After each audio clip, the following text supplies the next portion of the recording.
What's up, everybody? Welcome into another episode of Bulls Latest. Your host, Matt Johnson here.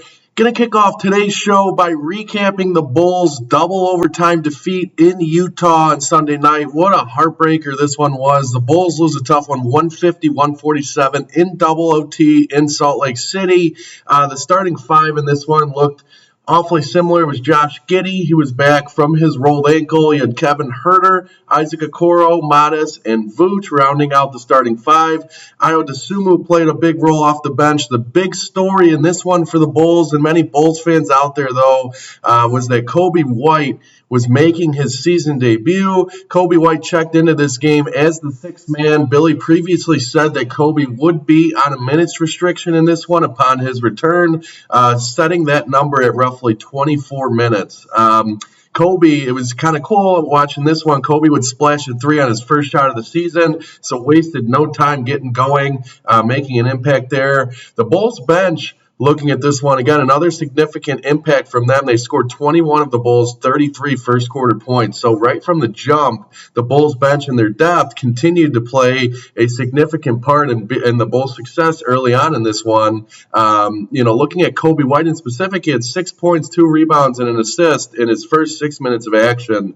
So you could tell he was eager to get out there and get going, had been waiting and chomping at the bit for a long time to get into action with this Bulls group. But he showed it.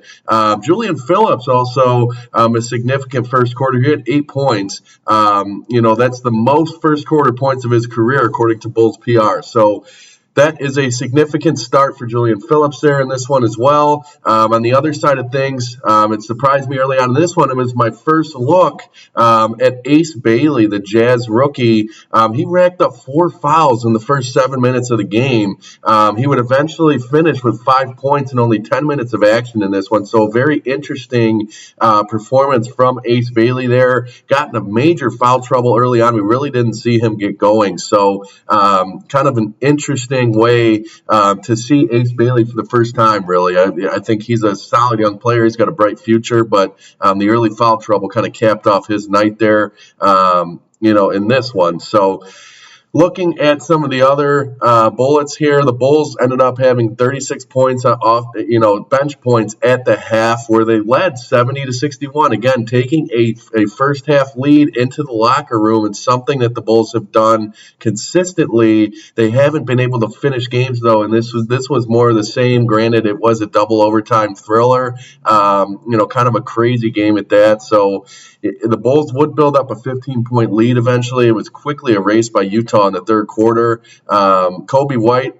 he started 10 of 10 from the free throw line in his season debut, double-digit free throw attempts in just 21 minutes to this point.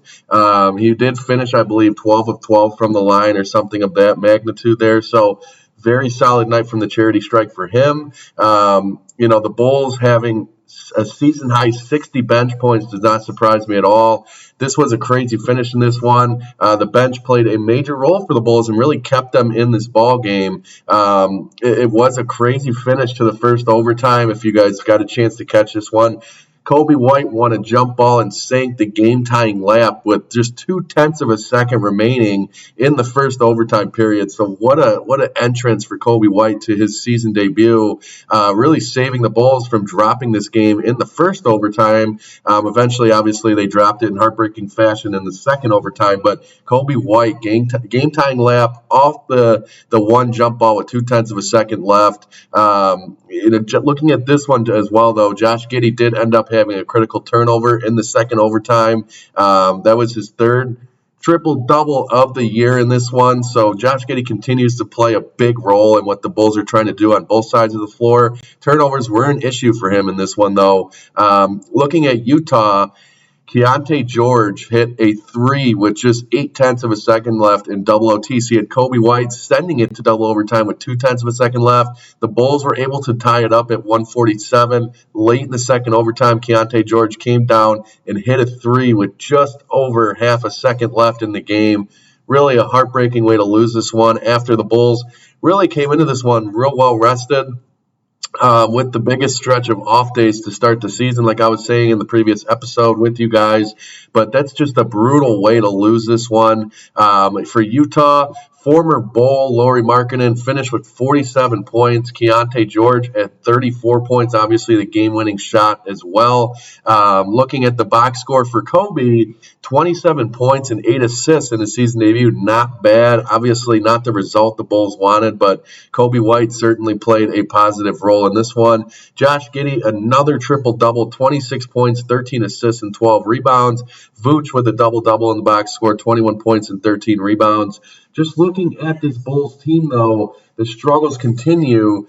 This is their 5th straight loss now, and they're 1-6 in their last 7 games. So really a gut-wrenching result for this Bulls team, considering the Bulls were well-rested and had a lead at halftime once again. Like I was saying, it's been too much of a pattern lately. The Bulls continue to get up and then blow a lead.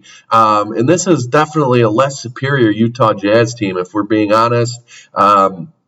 A team who is in rebuild mode, and I know the Bulls have been struggling. We're not really sure what this Bulls team is at this point. The hot start got everyone excited in an Eastern Conference where it pretty much is wide open. This Bulls team really has got us going in 2 different directions in terms of what to expect here. The Bulls struggles, especially dropping a game like this in this fashion. Not a great look off of a couple days of rest there. It was tough too amongst everything. Not going the Bulls' way in the end. Vooch's game-tying 3 came up just short, so Vooch was almost able to tie it up, send it to a 3rd overtime period. Unfortunately, the chips didn't fall the Bulls' way here. Looking ahead a little bit, and I'll get into this game in a little bit, but the Bulls have pretty much their toughest test of the season on a back-to-back.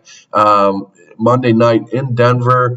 Things aren't going to get any easier. This is going to be a tough stretch for Chicago, especially on Monday night. I don't expect them to come out and dominate the world beaters in what have been the Denver Nuggets right now. The Nuggets have been one of the best teams in the league, so that's certainly going to be a tough test on a double overtime loss, or off of a double overtime loss in Utah. Certainly going to be a challenge for Chicago. We'll see how they handle it, how they respond. I'm curious to see that. Diving into Coby White, though, and I know a lot of you guys probably want to talk about his season debut. In my eyes, it was a very solid debut for Coby White there. Billy Donovan did say post-game that Medical had talked to Coby. I mentioned that 24-minute restriction. Medical had talked to Coby, and he said he felt good, which is why he played just over 30 minutes in this contest in the double OT loss. He had that initial 24-minute restriction on his night. It played just a little bit over that. I think he really wanted to get this win in his first game back, and it did his best. I mean, he had that bucket late in the first overtime after winning that jump ball. A highlight reel play for Coby White in his season debut. So a lot of fun to watch him back in action. Shows you why he is one of the leaders, if not the face of this team, kind of carrying them in a moment where they really needed a spark. Coby White said he felt stronger as the game progressed, and that Medical, who cleared him for exceeding his minute restriction, already has told him he won't play in Denver. So we will not see Coby White in the second of a back-to-back in Denver on Monday night. I'm a little bummed about that, but it makes a ton of sense. I mean, the guy came back and exceeded his minutes restriction in his first game back, and still working his way through, getting back from that injury. So nonetheless, though, a heck of a debut for Coby White. It stinks that the Bulls fell short in this one, but Coby White certainly played his part and did his best to take this team over the top in his first game back all season. So we'll continue to look at him and monitor his situation there as we move into the Denver game. Wanted to preview this Denver game for you guys. It's not going to be an easy one. This Nuggets team is firing on all cylinders. In particular, Nikola Jokic firing on all cylinders. I'll get into him in a second. This is not a great spot for Chicago heading into this one, off that double OT loss to start that short 3-game West Coast trip. I'm going to be honest with you guys. I do not expect the Bulls to pick up this game on Monday night and win this one. Again, we'll be without Coby White. That's already a blow, but not a surprise. The Nuggets come into this one on a 7-game win streak, 10-2 overall. They remain unbeaten in the month of November, so have really been on a tear lately. They're fresh off a 123-112 win in Minneapolis over the T-Wolves on Saturday, so they're coming off of that one. Have to bring up Nikola Jokic. This guy has been on an ungodly tear to start the year. Jokic, to this point, is shooting 78% nearly on two-pointers. He leads the league in rebounds, leads the league in assists, and this is a crazy metric that I looked at, kind of diving into Nikola Jokic's numbers to this point. For every 100 possessions when he's on the court, the Nuggets are scoring 151 points. And every possession he's on the floor defensively, Denver is only giving up 104 points. That is unbelievable when you look at the numbers.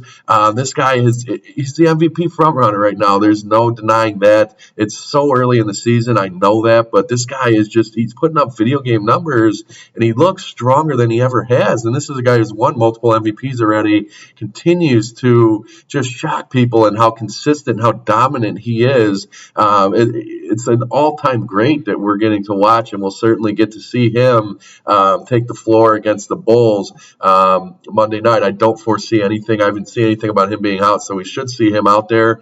They've been off since Saturday, so they did get that off day Sunday, traveling back from Minneapolis. Denver, again, a 14.5-point favorite in this one. The total sits at 239.5. Tough to handicap this one for you guys for a best bet. I would probably lay the points with the Nuggets if you're looking to get some action on this one. I don't expect the Bulls really to hang around in this one, but especially without Kobe White. We'll see what happens. This is an 8 p.m. Central Standard Time tip. You can catch that on CHSN if you're in the Chicagoland area. There's no sugarcoating it, guys. The Bulls are staring their sixth straight loss and seventh loss in their last 8 games straight down the barrel. It's been a tough stretch for this Bulls team. You go through your lumps in an NBA season. The Bulls just so happen to hit this early on in the year after such a scorching hot start. So really a tale of two tapes when you look at the start of the season for the Chicago Bulls. We'll see what happens. Maybe they can come out and play good, inspired basketball tonight on a second of back-to-back, but I will not, tell you guys that I expect that. I think the Nuggets should win this one handedly. It's one of the best teams in the league. I told you guys that, among the moves they made in the offseason, if you guys remember, I thought Denver was going to be one of the teams to beat in the West, along with the Houston Rockets getting KD. So we'll see what happens. We got a long week ahead of us. Bulls have a lot of basketball to play coming up this week, so we'll recap this game as it goes final, Bulls Nuggets, and then we will preview what's ahead for this Chicago team. Kobe White obviously getting that off day, so look for him to get back in action as the week progresses as well. Anyway, I want to thank you guys for joining me on another episode of Bulls Latest. Your guys' constant support goes a long way. Thank you guys who have been loyal subscribers and watchers since the beginning of this show. You guys don't go unnoticed. Thank you for being such loyal fans to Bulls Latest.